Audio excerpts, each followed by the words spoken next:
Bugün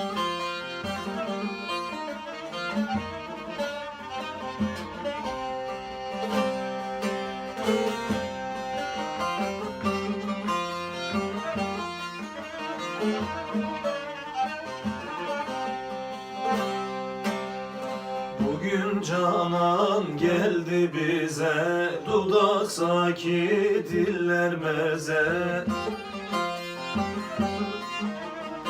Yarim tazelerden taze, koklamaya doyamam.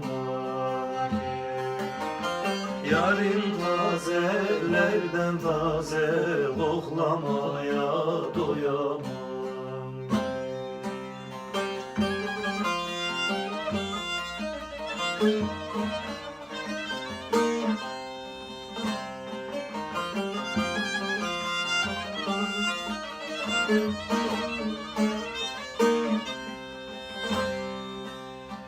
Benim yarim güle benzer, ovada sümbüle benzer.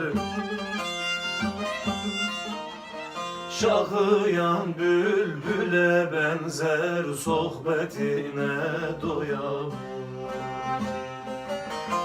Şahıyan bülbüle benzer, sohbetine doyamam.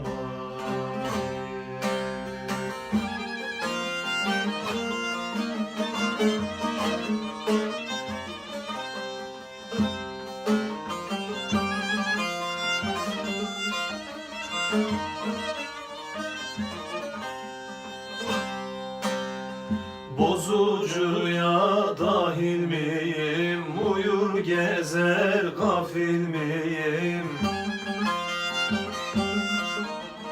Madem aşık daimiyim, ben cahile uyamam. Madem aşık daimiyim, ben cahile